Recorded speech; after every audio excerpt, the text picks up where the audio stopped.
Hi guys, so today we want to do another comparison on whether your iPad Pro can replace your MacBook Air as a personal computer. So let's find out more.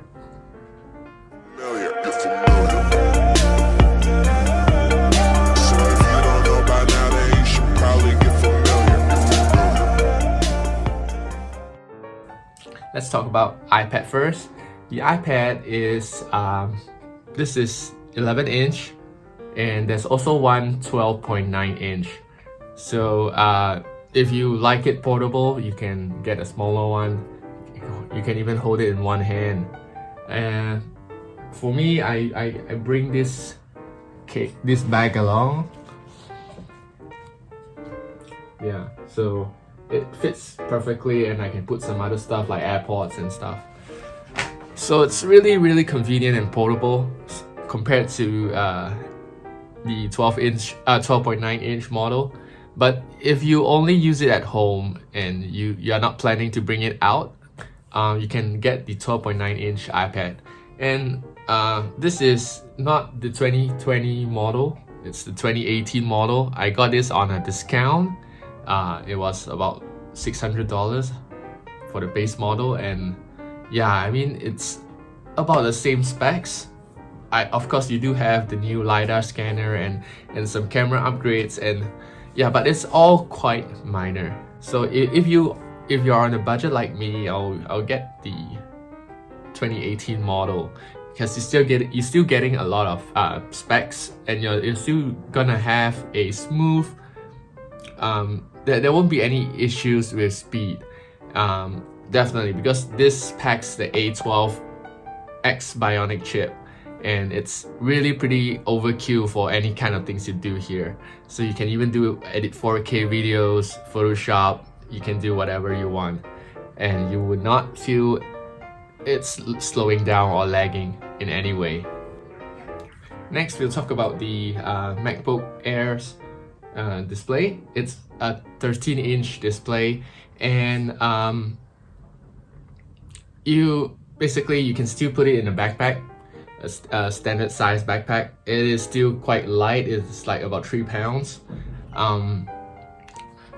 So the display is slightly less bright than the iPad. This goes up to 400 nits and the iPad goes up to 500 nits.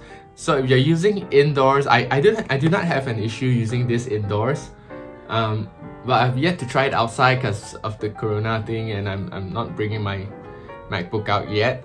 So but I don't see a problem. I don't max out my brightness here. So if someone that really cares about brightness, I guess the iPad is more suitable, but 400 nits is still good enough for me. So as you all know, the iPad doesn't come with a keyboard. So if you like a keyboard, you need to purchase another keyboard. And now they have the Magic Keyboard as well. It's about $300. It is super expensive, but I've yet to try the Magic Keyboard. But if you have extra cash to spend, of course, you can get it. But for me, I have this smart keyboard folio. This is about $200, but I got it used for about $100.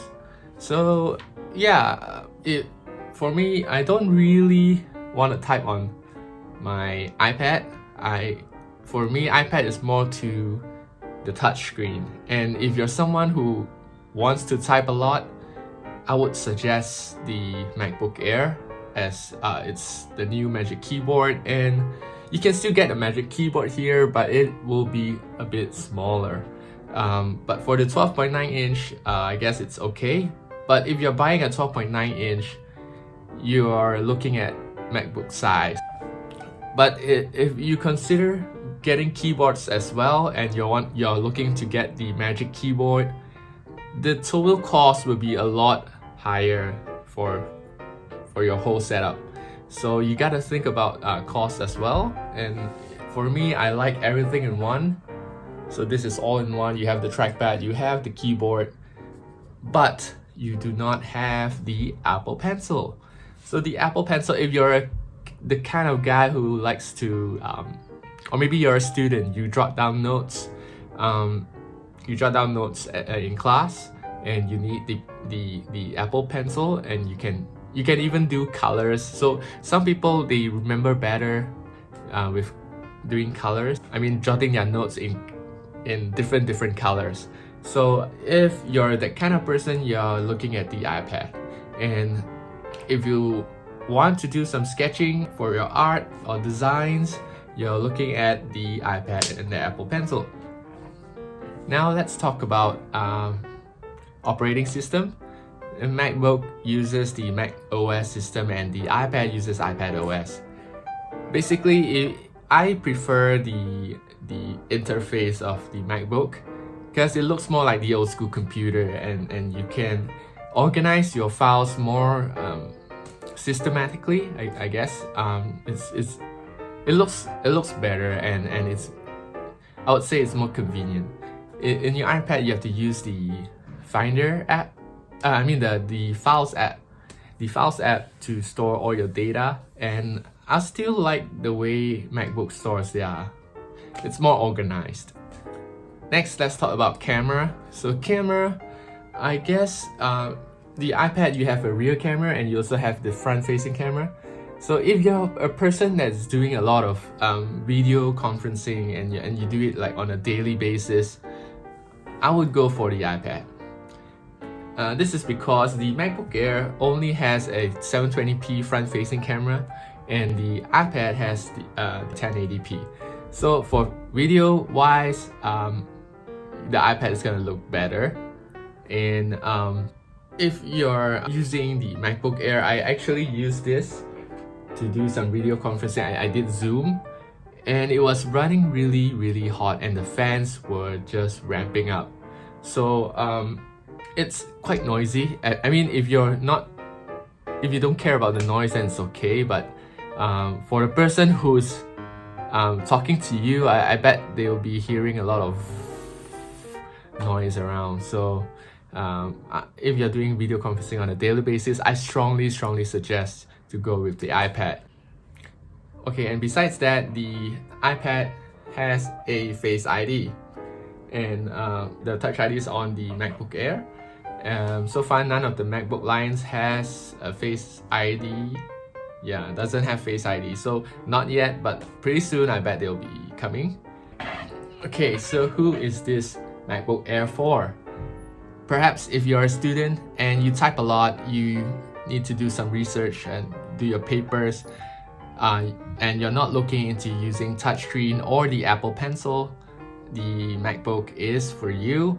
And if you're not doing a lot of video conferencing, those heavy tasks like doing 4K video editing, then the MacBook Air is fine. The MacBook Air, I've tried it to do 1080p video editing, and it is fine. It is smooth. There were no drop frames or anything. But 4K, it can still handle 4K. I mean, it can still handle it, but it is not as smooth, and you are gonna hear the fans ramping up really loud. So I would not suggest MacBook Air to do 4K video editing. You maybe want to get the MacBook Pro, or let's talk about the iPad now. The iPad, who is this iPad for? This iPad is for those who favor portability. So if you want to bring it like on the couch or on your bed or anywhere outdoors, the iPad is good for you. And perhaps you do a lot of video conferencing daily, the iPad Pro is also for you. And you can also do heavy intensive tasks like 4K video editing. You won't get any hiccups or issues when you do 4K here, or maybe Photoshop. And if you are looking into someone who wants to use a stylus or the Apple Pencil to jot down your notes in class or draw in the creative side, and so the iPad is for you. I guess that's about it. I would really appreciate if you guys can leave down in the comment section below. How do you use your iPad, or how do you use your MacBook Air? I'll be happy to read how you guys use it. So if for those who have not subscribed, I hope you can subscribe and support me in this channel. And so I'll see you guys in the next video.